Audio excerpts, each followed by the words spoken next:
I was hoping to make this video while it was still daylight, but I've been researching for a little while and I had some really amazing things come about that I wanted to share with you. And I don't know, those of you who follow my channel, and by the way, my name's Kimberly K. Ballard, and I'm the book author of The Almond Tree, Aaron's Rod, The Messiah, King of Israel, and this is my channel. Welcome to my channel called Elijah and Moses, named after the two witnesses, because I wrote about them in my book. I wanted to share some extraordinary things that are being revealed right now that are stunning. And I'm going to try to go through information that I've been working on the last couple of days and trying to get this together. I don't know if I'm going to do the whole video in one video or not, but I'm going to try to tell you as much of this as I can. Now, this is really stunning information. Remember that I showed you quite some time ago in my video, if you follow my channel, that I saw the Turk Adnan Oktar, who met with Sanhedrin members. And remember, the Sanhedrin is the Antichrist spirit. And he asked to have them show the kind of horn that they would blow when they built the third temple. And he inadvertently or purposely put a small or a little horn in the camera. And all of a sudden it hit me like a bolt of lightning that it was an English hunting horn. So I did a whole video about the English hunting horn and the little horn being the monarchy of Britain and its kingdom. So you'll have to go back and look at that video. It's been quite some time ago, but something else has developed. Now, you know, the author, Tim Cohen, who wrote The Antichrist and a Cup of Tea, which I was like the first to mention his book, and then people started seeing him on his channel and everything like that, which was really great. And Tim did an extraordinary book, an extraordinary work about then Prince Charles. And so a lot of people saw the statue in WorldNet Daily that showed him as savior of the world. And that's around the time that people started wondering if King Charles could be the one, or then the Prince of Wales. And so I was just kind of watching and waiting to see what would develop. And then I told you that besides and outside of Tim's book, I had my own dream. I had my own dream about the mark of the beast being the mark of the king, and how that is, it was revealed to me in a dream. And then it wasn't till the queen died that I realized, when I saw the queen's royal cipher, that I realized that that is the mark of the king. On top of that, he has a hallmark which he stamped in the silver of the cross for his coronation that had two splinters from Christ to cross in it. The silver was from Wales, which has the dragon on the flag. And this cross was carried at the coronation ceremony at the head of the line. Now, Tim went into extensively showing the different coat of arms for Britain and Prince Charles and now King Charles and all of that. And so what you had was, on one side, there's like a lion, and that represents England. And on the other side, there is a unicorn that stands for Scotland. And the chains, if you look it up, it tells you that the chains going around the unicorn show that Scotland came under basically the monarchy of England. So the chains represent Scotland coming under England's monarchy.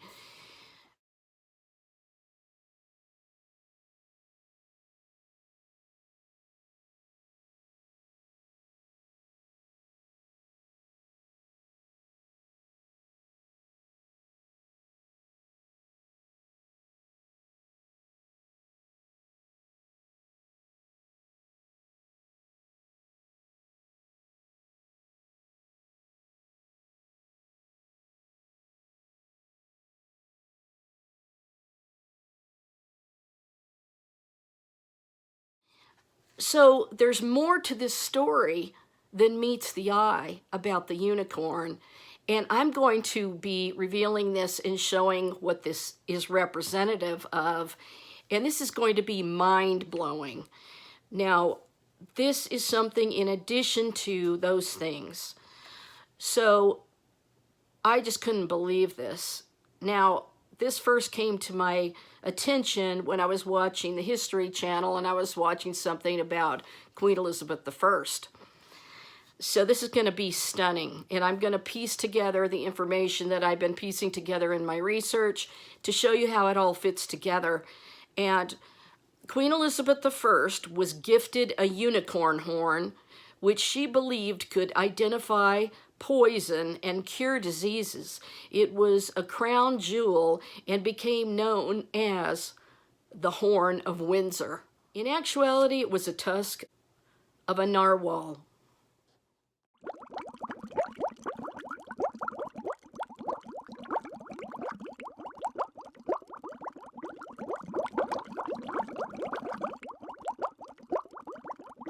So the queen was given a horn, which is actually a tusk. It's actually the tooth of this sea creature. And she put it with the royal crown jewels, and it's called the Horn of Windsor.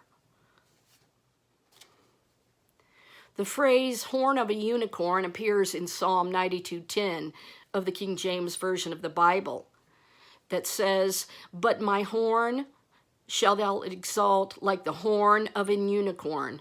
I shall be anointed with fresh oil." The Bible describes unicorns as powerful animals with one or two strong horns. The Bible also describes unicorns as fierce, untamable, and ox-like. However, most scholars agree that the unicorns in the Bible were likely another animal such as a buffalo, bison, or aurochs. The word unicorn comes from the Latin word unicornus, which comes from the Greek word monoceros, meaning single-horned. And the Greek writer Statius and the Roman naturalist Pliny described a single-horned animal that was larger than a horse, with the head of a stag, feet of an elephant, and the tail of a wild boar. However, no animal that fits this description has ever been discovered.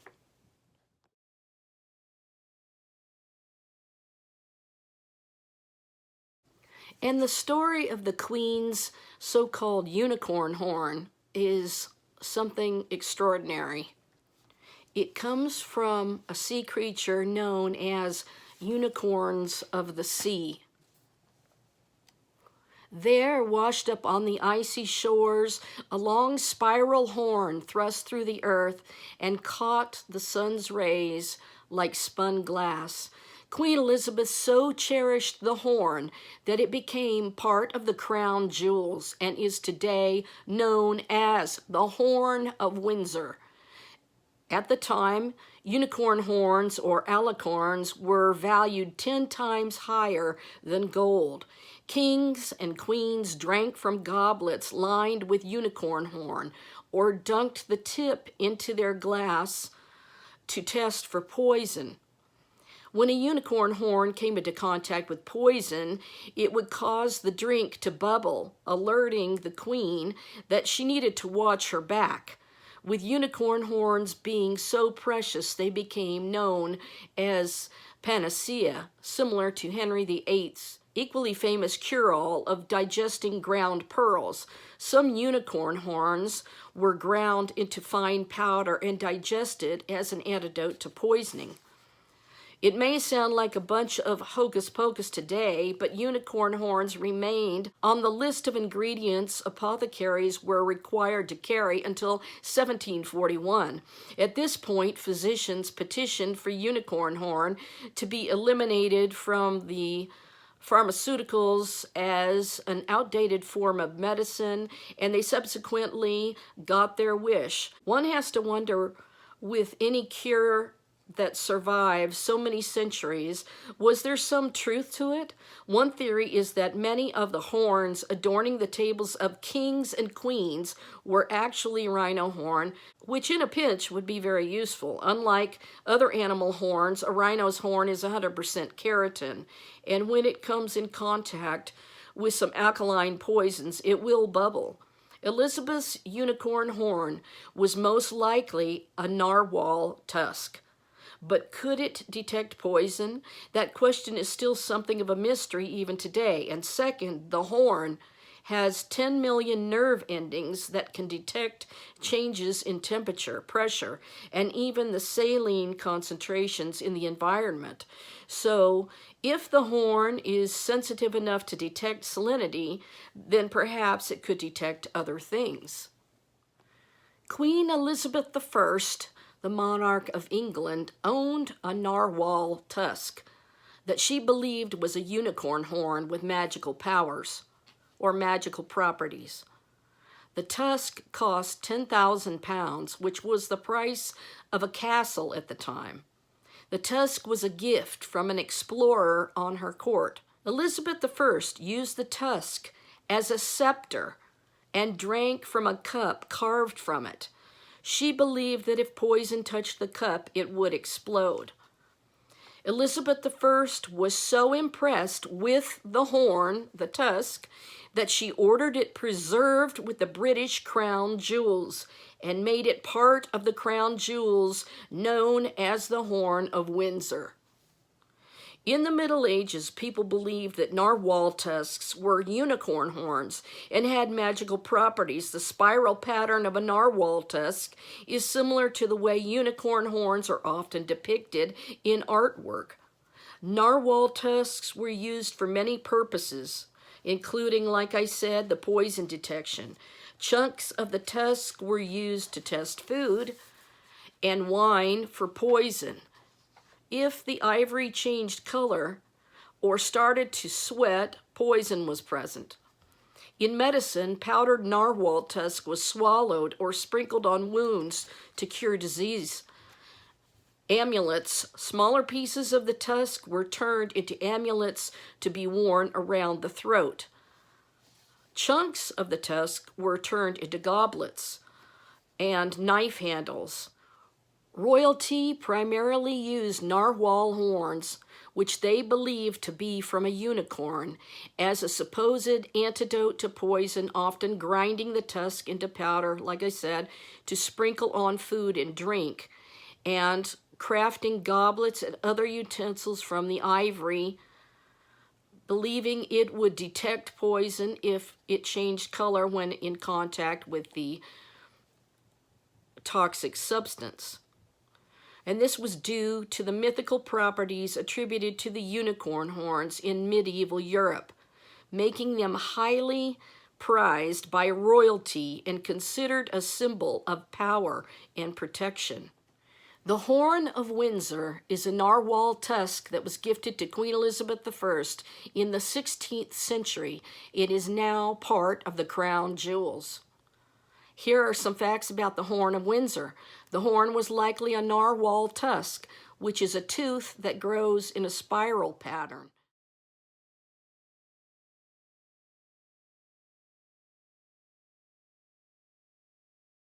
Tribes in the Arctic would sell these tusks to European explorers as unicorn horns. Unicorn horns were highly valued and given as diplomatic gifts and royal objects. Sections of the horn were used to create royal objects like scepters and crowns.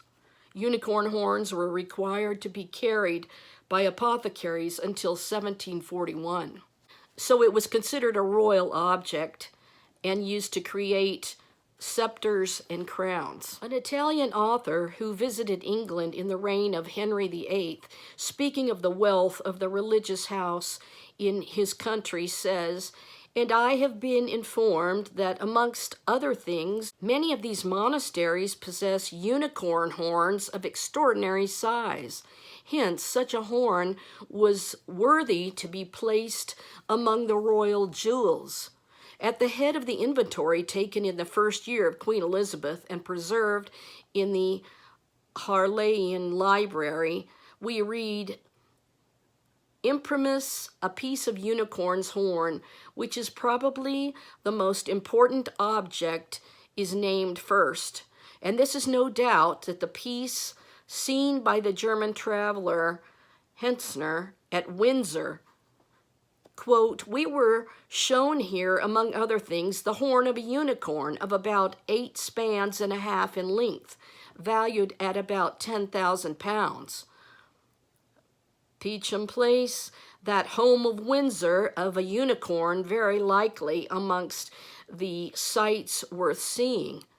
One little cup of unicorn's horn was also in the possession of Queen Elizabeth and was subsequently given by James I to his queen.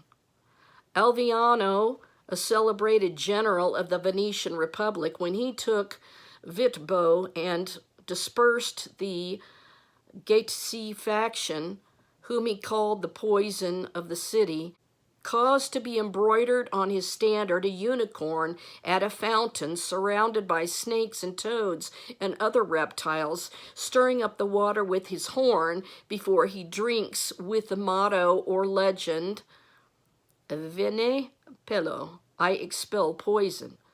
Although the unicorn has not been seen and described by any modern writer, its horn has been occasionally found, sometimes preserved in museums. But alas, the cherished horn, whenever it is examined, turns out to be a narwhal's tooth or tusk. Religious emblems were in great favor with the early printers. Some of them, for this reason, adopted the unicorn as their sign. Thus, John Harrison lived at the Unicorn and Bible in Paternoster Row in 1603. Again, the reputed power of the horn caused the animal to be taken as a supporter of the apothecary's arms and as a constant signboard by chemists. The great value set upon the unicorn's horn caused the goldsmith of London to adopt this animal as their sign. So there you see that the royal monarchy of Britain and the UK has this horn of the narwhal, and it's called the Horn of Windsor, and it's part of some of these were made into a scepter, and other ones were made into cups and other amulets for the royalty. But a scepter in American English is a ceremonial staff or wand that symbolizes authority, sovereignty, and power. Rulers carry scepters during official ceremonies to represent their authority and power. Scepters are often decorated with jewels and other ornamentation. The Bible describes Jesus Christ as ruling with a scepter, which represents his authority as equal with God's. The scepters and orb are iconic objects associated with the British royal family and are part of the crown jewels. And now, this unicorn horn from the sea is part of the royal crown jewels, the Horn of Windsor.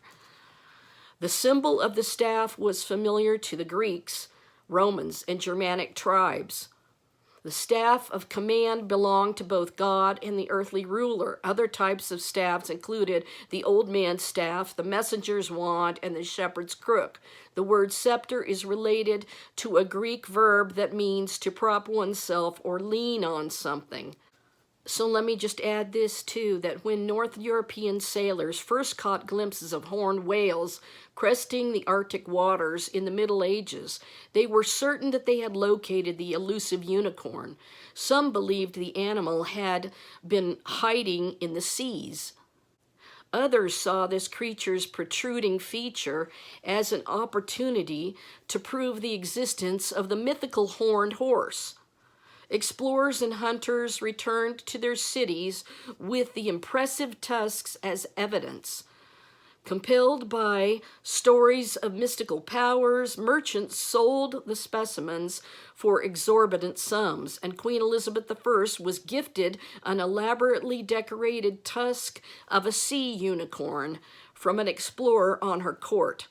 As the age of exploration dawned upon Europe, voyagers and natural scientists began to uncover more facts about this sea dweller, a narwhal or narwhale. However, the powerful unicorn lore continued to hold great influence over research and public understanding. The stories that sparked frenzy across Europe retained their allure for centuries, and the narwhal was featured as prominent 19th century works of fiction, including Herman Melville's Moby Dick and Jules Verne's 20,000 Leagues Under the Sea.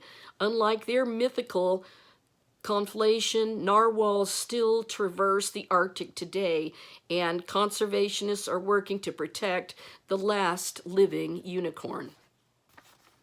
And now I'm going to put all of this together into something new, and this is really astonishing and should give you the chills. Okay, so the Horn of Windsor is part of the royal regalia, the crown jewels of the British monarchy. It is a symbol, when it's turned into a scepter, of sovereignty, power, and authority, as this king received the Horn of Windsor at his coronation, and that would be King Charles III. The king whose horn is the unicorn rising out of the sea, which we see in Revelation 13, and now this explains that to perfection when it says, I saw a beast rising out of the sea. That word beast, I've told you a million times. Daniel told us a beast is a king and the kingdom which he serves. So you can really put the words, I saw a king rising out of the sea. And King Charles III has the Horn of Windsor as part of his royal regalia. And let me just state here, this is in Revelation 13, starting in verse 1. And we know with the heraldic achievement and all that Tim showed, the coat of arms at the bottom of Charles's is the Dragon of Wales. So get this, when it says the beast out of the sea in verse 1, the dragon stood on the shore of the sea, and I saw a beast, that's a king, coming out of the sea. It had 10 horns and 7 heads, with 10 crowns on its horns, and on each head a blasphemous name.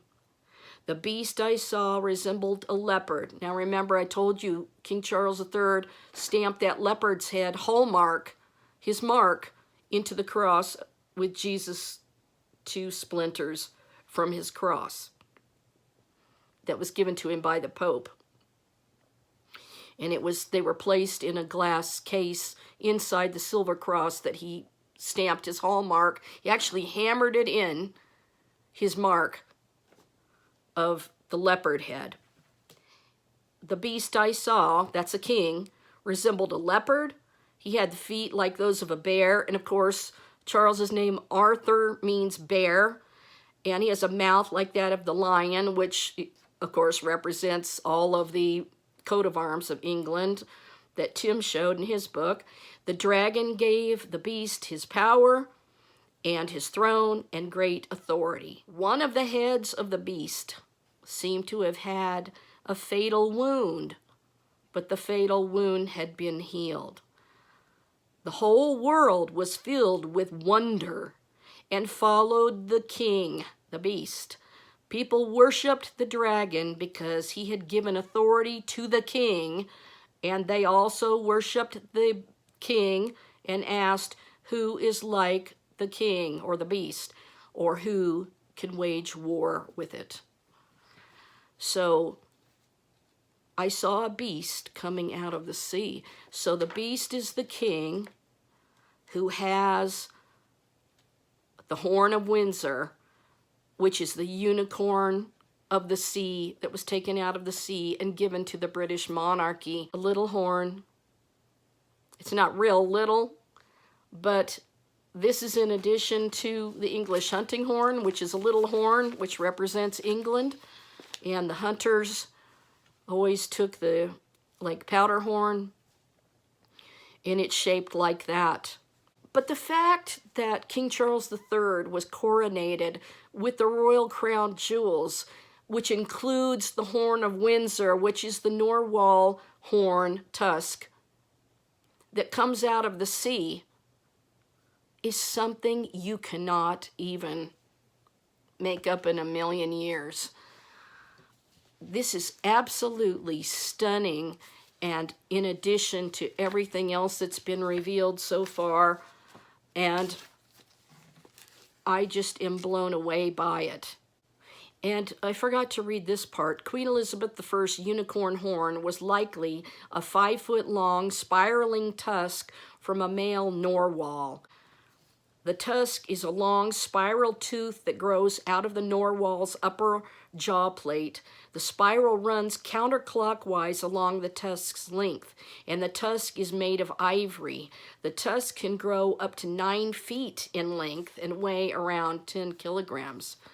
The tusk can swivel up to 12 degrees and has a soft core on the outside, allowing it to bend without breaking. It also has 10 million nerve endings that can detect changes in temperatures, pressure, and saline concentrations. Narwhal tusks were commonly sold as unicorn horns because of their twisted shape. In the Middle Ages, Europeans believed unicorns were real, and that their horns were powerful defense against disease and poison. Royals, nobility, and clergy treasured their unicorn horns. Are narwhals a type of unicorn? Often dubbed the unicorns of the sea, narwhals are strange and beautiful creatures with long tusks protruding from their heads. Members of the population of more than 80,000 can weigh up to 4,200 pounds and grow as long as 17 feet in length. This fits like a glove. For this to be part of the royal regalia of the British monarchy, and for it to be passed down to King Charles III as the Horn of Windsor, you can see that there's a little horn that comes up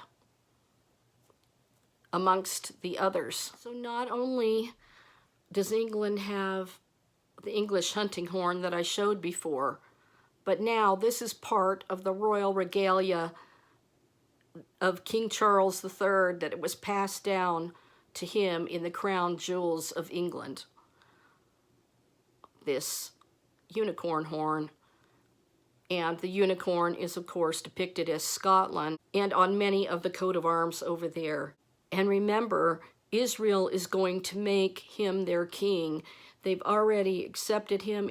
The British Jews have already been part of the coronation ceremony and already accepted him as he sat on Jacob's pillow stone during his coronation and was anointed with the holy oil from Jerusalem. One more thing I need to tell you. In the Bible, horns represent a variety of things, including victory. A raised horn is a common symbol of victory, especially when someone is rescued from oppression. For example, in Psalm 75:10, God says, "I will cut off the horns of all the wicked, but the horns of the righteous will be lifted up." Horns are a common way to represent the strength and power of a god or king. In ancient Middle Eastern iconography, horns are used for defense and protection, so they can symbolize that someone is under the care of a strong king. There you go. Jesus is referred to as the horn of God's strength and abundance. He is said to be the bread of life and the fountain of living water. The horns of Moses. In Jewish tradition, horned is a metaphorical concept relating to glory. Another interpretation is that the horns represented rings of light when Moses became enlightened. So I saw a beast rising up out of the sea, could indicate this king, once again, that this king inherited a horn of Windsor that came out of the sea and was part of showing his power and authority as a beast, a king. Next time, I'm going to continue on with something that's going to blow your mind. If this didn't blow your mind already, I have actually discovered about the 10 horns and what it means. So I'm going to be sharing that next time. I hope you'll stay tuned, and I'll see you in the next video.